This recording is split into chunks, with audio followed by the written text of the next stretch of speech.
Hey folks, do you know what comedy, friendship, and sobriety all have in common? They're all things that we talk about on our podcasts over at Duck Duck Grey Duke. We've got Duck Duck Grey Duke, the not-so-anonymous alcoholic, and we've got Dude Absolutely. Comedians, mental health experts, addicts in recovery, and addicts in active addiction. Head on over to Duck Duck Grey Duke, wherever you listen to podcasts, as well as YouTube and iHeartMedia.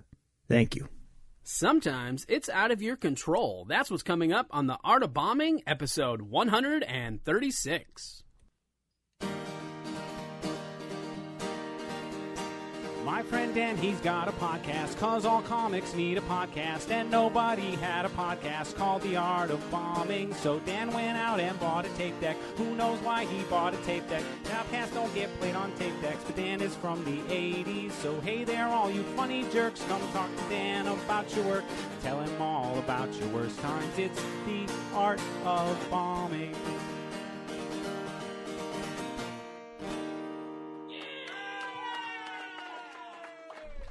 Welcome to a brand new episode of The Art of Bombing. I'm Dan Bublitz Jr. It is Tuesday. Hope everybody's having a great week so far. I know it's early in the week, but either way, I hope you're doing well. Today on the show, my guest is Tom Waite. We had an interesting conversation. I'm excited to share that with you. Before we do that, though, I got to take care of a little bit of business. If you're listening to this on the day that it comes out, which is Tuesday, tonight at 7 p.m. Central, I will be having a live stream conversation with Brandon Young, who is a good friend of mine, a great comedian, and somebody that I've worked with producing shows. We're going to be doing a live stream about behind the scenes on festival production and bombing with that kind of stuff, and then we're going to do a Q&A about festivals, so it should be a good time. So again, that is tonight. That is 8 p.m. Eastern, 7 p.m. Central, 6 p.m. Mountain, and 5 p.m. Pacific time. So if you want to check that out, that will be live on the Facebook page tonight.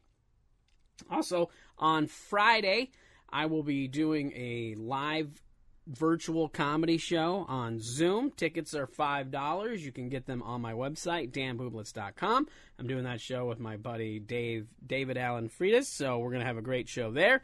So if you want some live stand-up comedy on Friday, I suggest that you check that out. It will be it's going to be a good time. That's what I got to say about that. So if you ain't got anything else to do on Friday, that show is 10 p.m. Eastern, 9 p.m. Central, 8 p.m.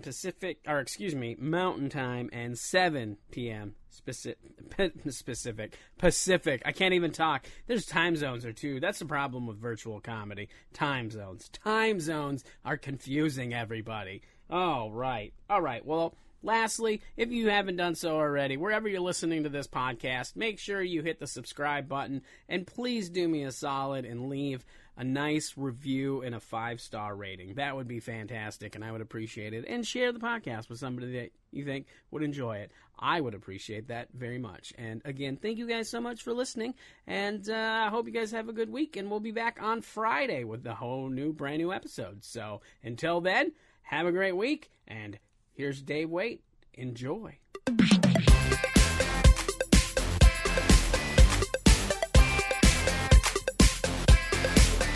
All right, cool. Well, we'll get into this. Oh, yeah. Now I remember. Yeah, I should have knew that you worked at the store, because you and, was that Mitch, been doing those videos, the door guy videos? Yeah, me and my roommate, Mitch Burrow, we both work at the Comedy Store. So, when the pandemic first started, the QT, we were like, let's just make these door guy videos, and show all the aspects of our job until we get back. And, we didn't anticipate it would be this long. So we kind of ran out of things, and then it kind of morphed into, we made a movie where we were door guys / detectives. So it really went off the rails at some point.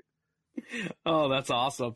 But you're keeping up, trying to stay creative and do stuff. I feel like that's all we can do right now, is try to keep making content of some sort. Yeah, obviously I, would like to be back on stage, but, it's not like the end all be all, as long as I'm finding other ways to be creative. Yep, absolutely. Yeah, those videos were pretty good. I seen a few of them. So they were pretty good. Yeah, Pretty entertaining to watch. it was fun, and I felt like I was learning a lot about editing and different camera angles and stuff. Yeah. It was so funny. The first one we did got so many views and retweets because Crystalia retweeted it. And that was like we did it in 2 takes, and then by the end we were doing like elaborate shit. We were putting like green screen type stuff and all these different camera angles, and the view count went way down. Like the better we got at like editing and like we were putting soundtrack shit behind it, the better we got, the less people cared. But oh man, that's the shits. But that seems how it goes. Oh man, But yeah, those are good skills to have though. I kind of dabbled with filmmaking before I even got into comedy, and I never did anything great or elaborate or whatever. But they're good skills to have for just even like editing your own stand-up clips and stuff like that. Yeah, for sure. Yeah. So, well, cool. We'll get into this. So, I'm sure you've traveled quite a bit. You've been doing comedy for a while. I'm sure you got lots of stories of bad shows and things like that. So, this is one of those times where I should have really paid attention to the name of the podcast, because I probably would have passed on doing it. There's just not a lot of things happening. So anytime somebody asks me to do anything, I'm like, all right, let's do it. It's a break from the monotony. But I've never been much for like telling yarns about bombing. Oh. As soon as I saw the email, the name of the podcast, I was like, "Oh fuck me!" I didn't want to cancel because that seemed fucked up as well. And then I tried to think about story. It's just not. I don't know. I don't like thinking about it. You're not the only. There's a lot of people that I've had on here like, I don't know why I'm doing this. It's a common theme. Yeah. I mean, some people can tell really elaborate stories about bombing. For me, there's like a certain level of pain to it. It's. Mm-hmm. If you had other people on here that were friends of mine that seen me perform, they say they really love watching me bomb because I'll do all sorts of wacky things and stuff. So is it like when you feel like you're losing the crowd or bombing, you just kind of just start doing whatever to try to get through it or get the crowds back? Well, yeah, when I was early on in comedy, sometimes I would just really lean into the crowd and be kind of, dismissive or a dick and just really dig a deeper hole when I'd start bombing. And, that seemed counterproductive, So now I just kind of have, I think, sometimes it's absurd. It's fun when I bomb, but, there's always something, I guess you could be learning from it. Sometimes it's just out of your hands, Oh yeah, absolutely. That's definitely one thing I've learned by talking to different comedians about bombing is that there's just sometimes you can't control what happens. And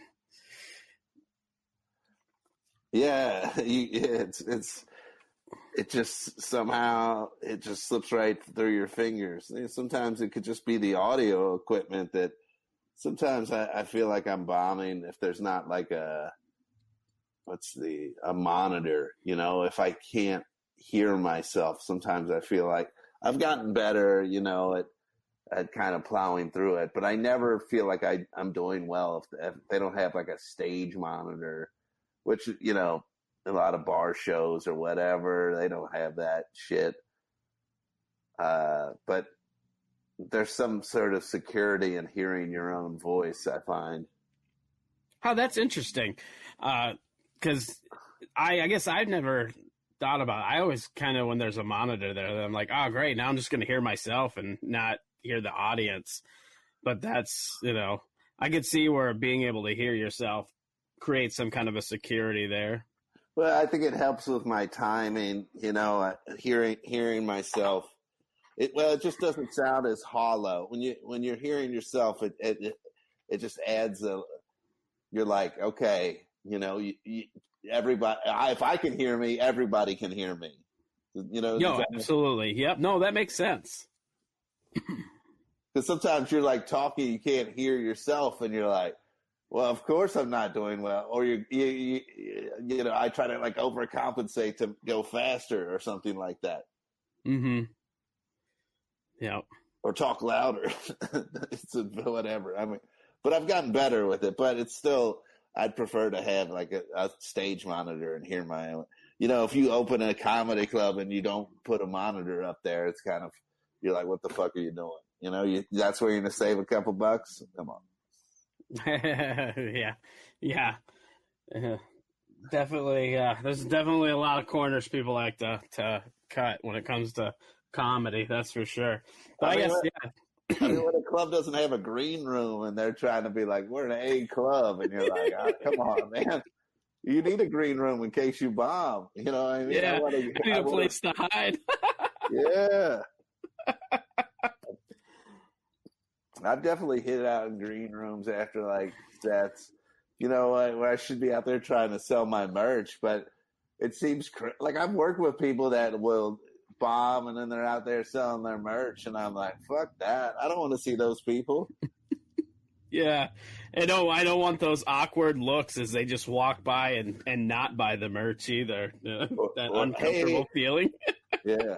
Or, hey, I thought you were funny, when people say that, It's the worst when people say shit like, hey, I thought you were funny. And you're like, I thought I had a good set. What the fuck happened? Yeah. Am I out of my mind? Oh, man. That's, I also I don't like it when people are like, oh, the crowd was tight tonight. Let me decide that. You know what I mean? Mm-hmm. For me, if I can do it with everything I want, then now sometimes it's in the room I haven't been in, and maybe they are tighter than normal. But if I get off and it felt good to me, then let me have that, I guess. But I mean, some people think they're always doing well when they're not. But I'm not like that. I'm aware when it's not going well. Yeah, I'm kind of the same way. I can definitely feel it when I'm not doing well. I'm like, ugh. And even sometimes when I'm doing okay, even to me, I don't feel like I'm doing well. I've definitely had shows where I got off, and as soon as I was walking off stage, I was like, man, I missed that punch. I did that wrong. I'm going through all the things I already messed up. And then after the show, people are like, oh, that was a great set. You did great. And I'm just like, were we in the same room? Because that's not how it felt to me. Right. I mean, for me, the set that is more upsetting than bomb, because bombing can be kind of comical, when it's just none of it's working. It's when you're doing like, all right, where they laugh at all the big punchlines, but they're not laughing at any of the secondary stuff. Or in my case, like my personality or whatever sort of mannerisms I'm doing, or just me as a persona. They're not laughing at any of that. But like the overall joke structure, when it gets to the big part, the laugh and reset, that is more frustrating to me than like just a flat out bomb. Yeah, that makes sense. You were talking about when you feel like you're bombing, you said you just do different things and can kind of be outrageous. So I'm curious, what's one of the most outrageous things you remember doing when you weren't doing well? One time I was at this bar. It was like a bar show, and everybody was going up there bombing because it was kind of a surprise, ambush show. So, yep. But they had a stage, and I went up there, and it wasn't going well, just like everybody else. And, because people were talking, and I just took the microphone, and then I put it into the speaker, to make it screech. Oh, yeah, to get the feedback? Yeah. And then everybody shut the fuck up, Because it's loud. I mean, it's annoying, But in fairness to them, they didn't know there was going to be some people knew there was going to be a comedy show. It was like one of those ones where it was like 50-50, And, and I was just like, I drove all the way to this place. I was like, fuck this. I'm going to at least try, Yeah. Now, that's a good way to get people's attention. That's for sure. Yeah. And then I had a pretty good set after that, Oh, that's great. Yeah. I mean, sometimes you got to smash a couple guitars to get people some. You gotta, yeah, that's true. Let them know it's a rock and roll show, right? Yeah. Tell them we're ready to party. Well, since we don't really have a specific story, we're just kind of talking about the topic. The bumming of bombing, that dreadful feeling, from bombing. For you, I'm sure, and I like to ask this to comics who've been doing comedy for a while and have more experience. I'm sure it's changed. How has that changed from when you first started doing comedy to now? As far as how that feeling is? It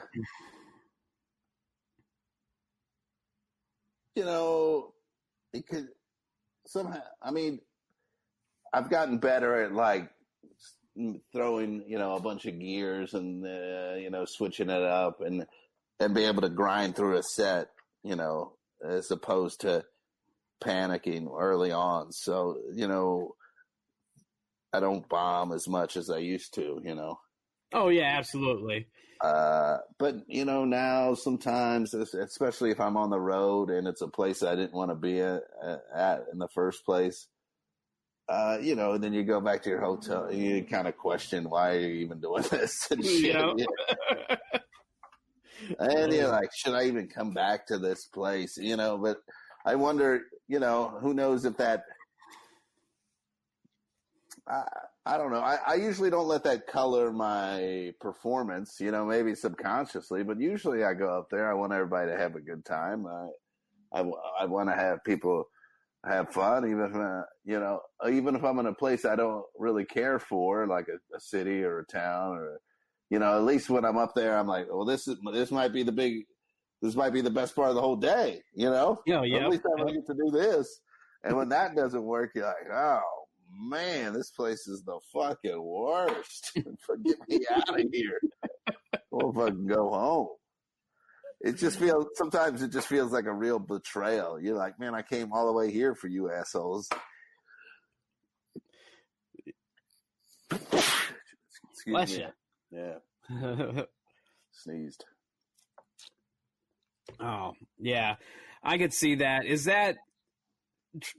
Do you do that a lot where you end up going to places you don't want to be? I mean, I've really tried to switch that up in the past couple of years. I mean, that was part of the reason I got the job at the Comedy Store, was I wouldn't have to travel as much, dial it back until, and hopefully, get it to the point where, I can go to the places I just want to go. Mm-hmm. Yeah. Which, yeah, I think ultimately that's every comic's dream, to kind of be able to do what we want, go where we want and kind of do comedy on our terms, if you will. Yeah. I mean, I know, everybody, people, you compromise, you start doing stuff, Yep. If you got a family, I get it, but I don't have a family. So, I mean, I have parents and sister and all that sort of stuff, but I don't have like people that are dependent on me. So there's no reason for me to go do anything I don't want to go do. No, yeah, that makes sense. That's, I want to enjoy comedy. You see a lot of people that are like miserable doing this, and I really, I've worked hard to try not to be miserable doing this. I've enjoyed it, and I feel like once comedy starts making you miserable, you should probably try to find the way a way out, or fix why it's not making you feel good. Oh, absolutely. What do you try to do? Like, how do you analyze sets to improve on the next one? Yeah, I mean, I probably should do that more. I feel like we can all say that. I know when you see like the big time guy, like I'd see like Jim Gaffigan in New York years ago, and he'd have like a Zoom recorder, and he'd be recording his sets, or I'd see Bill Burr recording his sets, and I'm like, man, those guys, they're doing that. I should be doing that, you know. They're obviously successful. I should maybe take a page out of their book, you know. And then there'd be periods of time where I'd record, and it's just so hard to like watch that shit or listen to it. Yeah, I feel that. I record a lot of my stuff, but then I never go back and listen to it. I'm just like, I have a hard time listening to myself. Yeah, it's tough. What are you drinking there? Grain Belt? Grain Belt, yep. I'm doing the Minnesota cheap beer. Yeah, that beer has a peculiar taste. It does. It does. I don't know what it is about it, but I really like it.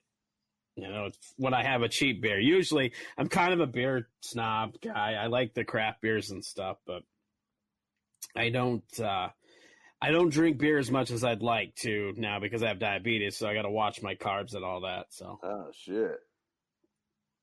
But sometimes I just like a good old cheap Grain Belt. And that's what this was. I didn't realize you had diabetes. Yeah, I'm diabetic. Which, I mean, I've been doing a lot better than I was. I mean, it's weird because I actually lost a bunch of weight and then got diagnosed with diabetes. So I like did everything backwards. It's a real weird thing. How'd that work?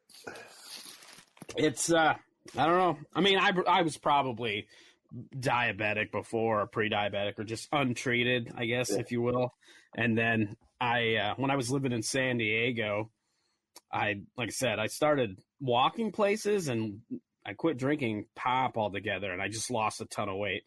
But then I just started getting I had all these like different symptoms of different things, like at different times, like little pains in my legs, and then I was tired all the time. Like I had trouble driving places, you know, and as soon as it would start getting dark, I had trouble sleeping. Then I started getting blurry vision and like all this shit. And then one day it just like all compiled at once, and I was at work and told my boss, I was like, I think I got to go to the doctor. I can't even concentrate, you know, looking at the screens and stuff because I worked with computers, and went to the doctor, and I was basically having a diabetic attack or whatever. So shit, dog. Yeah. Yep. So they hydrated me up and then sent me home, put me on the meds and stuff. But I have type 2 diabetes, so it's you know, it is reversible. So just gotta diet and exercise, which I have a hell of a time doing. Yes, As I'm sitting here drinking beer. It's tough, yeah. Mm-hmm. Oh, absolutely. What do you have? What's your writing process like? Do you sit down and you know, dedicate certain time to write, or do you just kind of jot notes as you think of things? Yeah, I mean, I try to get a free write in every day, and then, you know, when the periods of time when I'm actually free writing, it kind of will carry over later in the day. You know, something will strike me, you know. Or sometimes it'll just be something I say in a conversation, and then somebody will laugh, and I'll be like, oh, all right, maybe I should keep that. You know, I'm not like trying to do bits on them. I'm just end up saying funny shit, and then I'm like, oh, all right. Mm-hmm. So I find that if you're just kind of writing something every day, it just keeps the creative muscle going. Mm-hmm. Yeah. Have you been doing more writing since the quarantine? Excuse me. Go ahead. For stand-up, not necessarily. I think I have like 2 bits that are, you know, kind of in the development process. That's about it. I mean, I was doing a lot of writing for like the Door Guy videos. That was like a different sort of skill set that I was doing. Mm-hmm. Yeah, more of a scripted deal there, I suppose. Right. Yeah, because I've talked to, you know, different comedians now, and it seems like granted, I mean, because it is harder to write stand-up comedy when you can't actually go test out the material. Right. But, you know, a lot of them don't seem like they're, I don't know. It seems like a lot of them have just like given up. They're just like, oh, I don't got nothing I can do. And it's like there's all these other things that you can do to, you know, work the creative muscle. Yeah. I mean, I've done some Zoom shows. I mean, they're not stand-up. It's just a different sort of thing. And I've had fun doing it. I mean, I think the people watching really appreciate it. I see a lot of comedians want to dunk on it, but you're not really thinking about the people that are watching it that are like, boy, they're just as bored as we are, you know? Mm-hmm. And they've probably been in Zoom meetings where everybody is fucking talking work shit and it's boring as fuck, you know? Or the lame guy is doing a joke in there.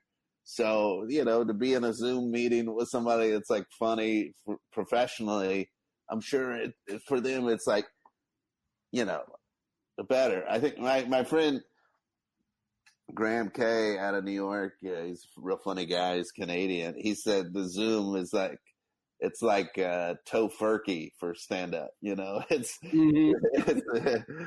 not, you know, it's not turkey, but it's the closest we're going to get, you know. Oh, absolutely. I feel the same way as you do.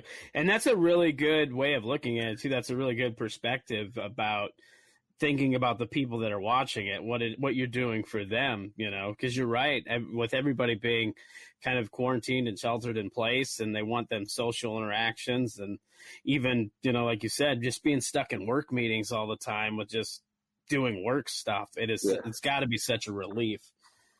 And it's easy to forget that what we do is about making people laugh and changing their day. Yeah. I mean, I've never catered to the audience. I've never pandered, but I also want them to have a good time. And,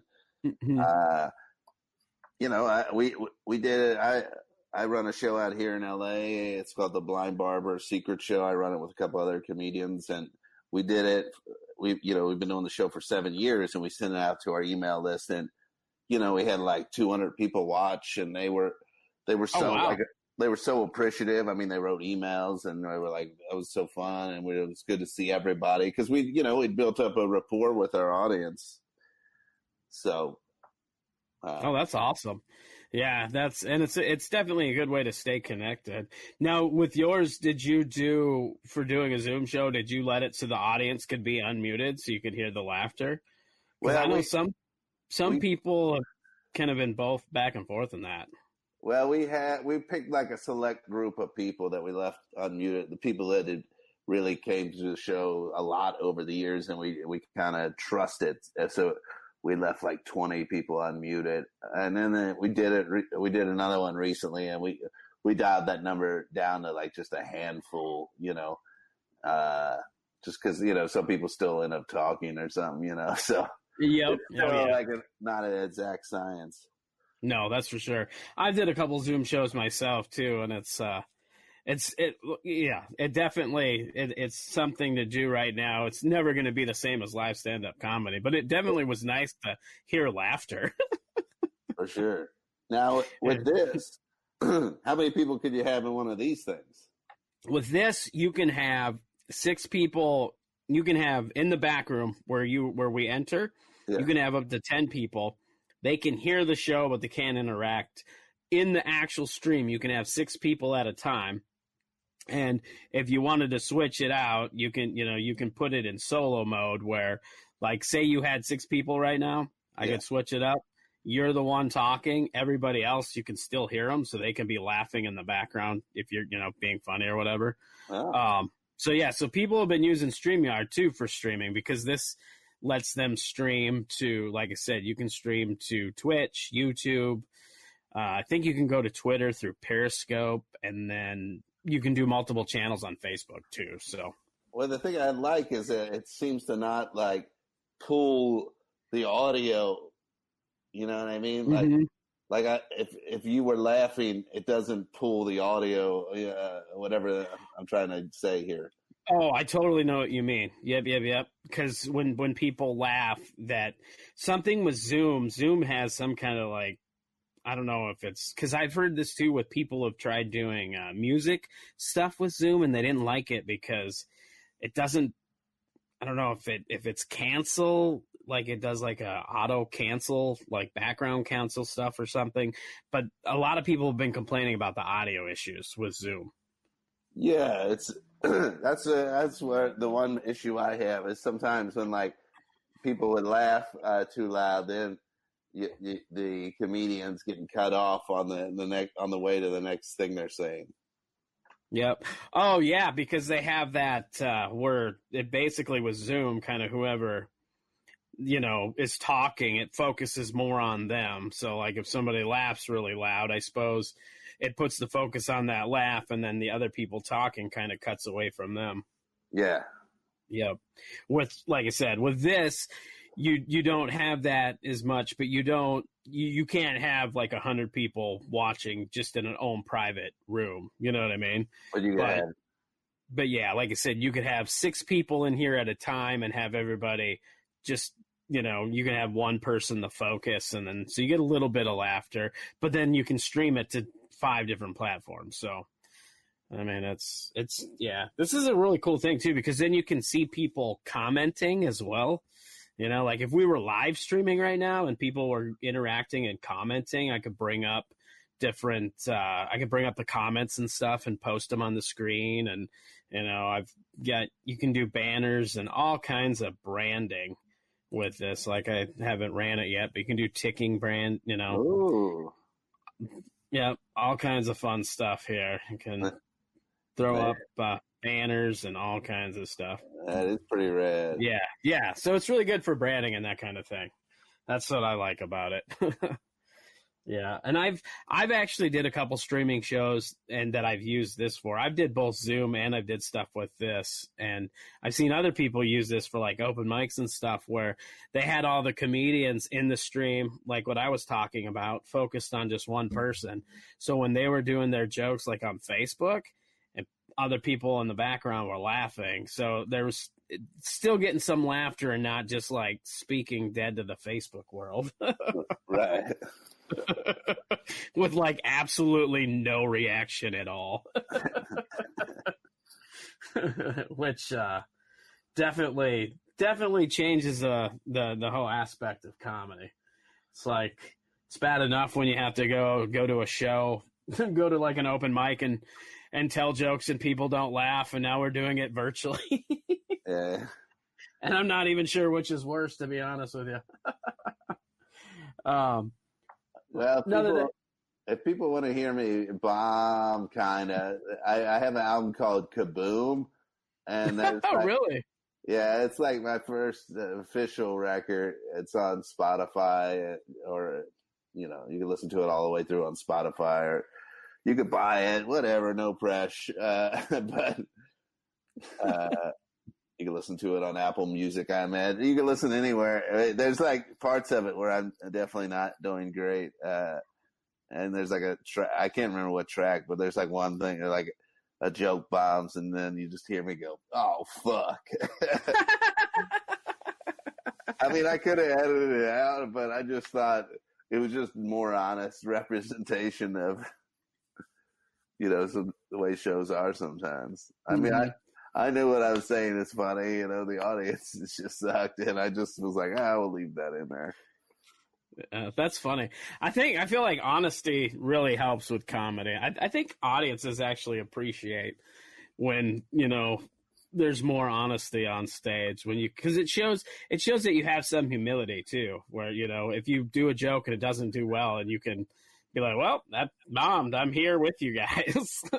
Yeah. I mean, sometimes, if the audience is sophisticated enough, but if you're bombing, the audience is probably already dumb, you know what I mean? So I think they want the opposite of honesty. They want like hacketry. They want you to be like a fucking clown or something, They want you to tell them to beat their kids or some shit. They want you to be like, oh, my wife, she's a huge bitch. And they'd be like, yeah, this guy gets it. Oh, I can tell. I can tell to some of the places you've been. Parts of the country you've definitely visited a lot. We like Oh, jokes that we've heard kind of before, just in a slightly different. Different format. I like Not it. even a different format, just the same thing we've always heard, and then reinforces a belief system. Oh God, that's so true. So sad, but so true. Do you have any short and long-term goals for comedy? Oh man, what are you? I Tony know. Robbins? I like to change it up, but I throw all kinds of different questions in.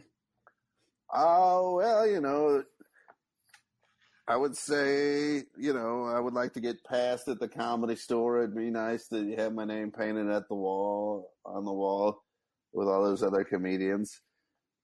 That's probably in the more immediate sort of, provide that, comedy comes back. And then in the long term, I would just like to still, make a living in comedy. I think,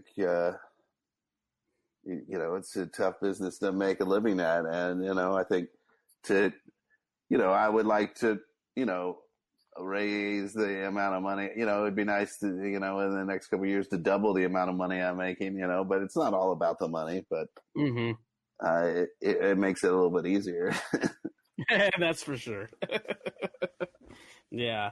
If comedy paid better now, it'd be interesting to see how people were in this situation. Because with the whole corona and everything, it's just like wiped everybody out. And I think a lot of comedians were not prepared for this. Oh yeah, financially or anything. That's for sure. Yeah, we're all lying to ourselves, like saying, "Oh, we're gonna make it soon," Yep. That little bit of denial. We're all in it. And then we've all been humbled. That we're all. Doesn't matter where we were on the food chain in comedy either. We've all been humbled right now. Yeah, for sure. Everybody's been canceled. That's for sure. I'm just trying to think. Yeah, because do one more. I'll do a couple more and then we'll wrap up. We didn't really get into anything deep with the an actual story about bombing, which is fine. But I always try to end on more positive notes. Oh yeah. Because we talk about the dark stuff, so I like to talk about good stuff too. To flip it up. So, is there like a favorite venue that you've performed at? Well, I'm partial to Go Bananas in Cincinnati. That's my home club. That's where I started. And they're taking this time during the Corona to completely remodel it. So that'll be interesting to see what it's like when I go back finally. Mm-hmm. And I really like that club in Madison, Wisconsin, Comedy Club on State. I haven't been there in a while. I recorded an album there called Hot Doggin'.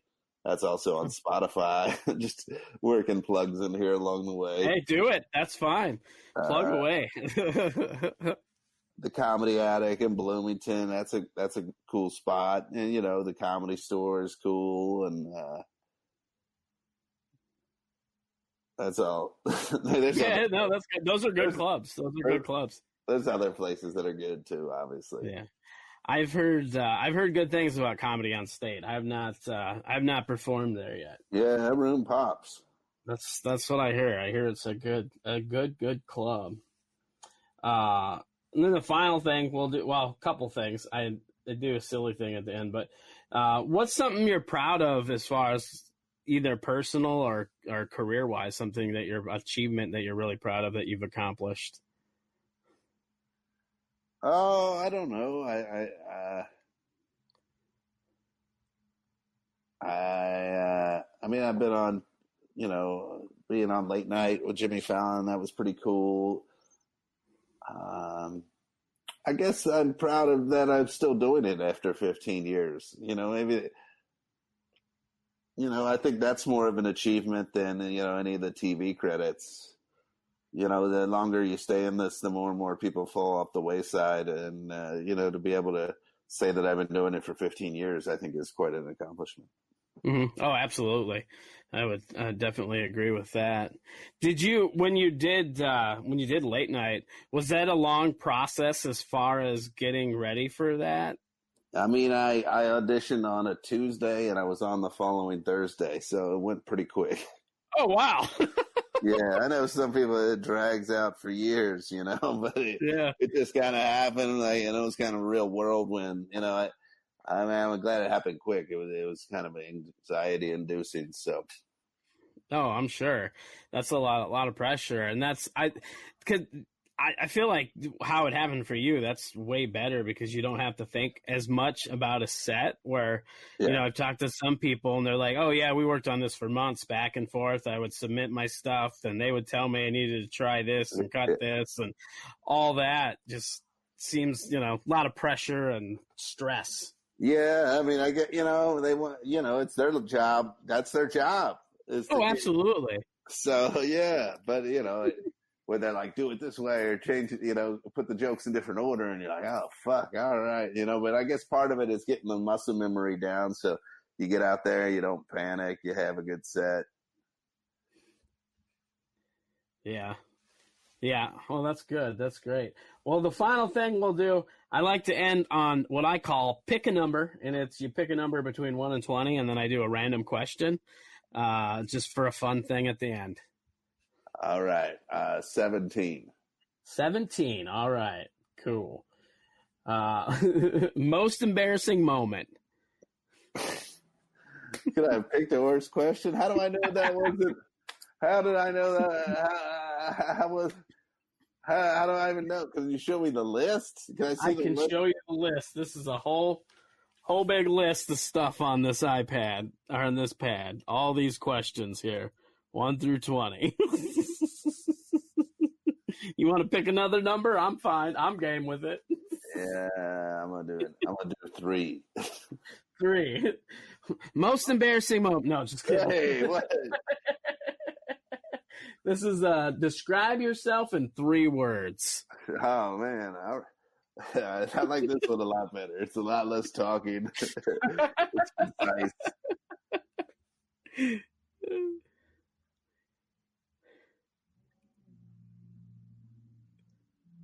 All right, here we go.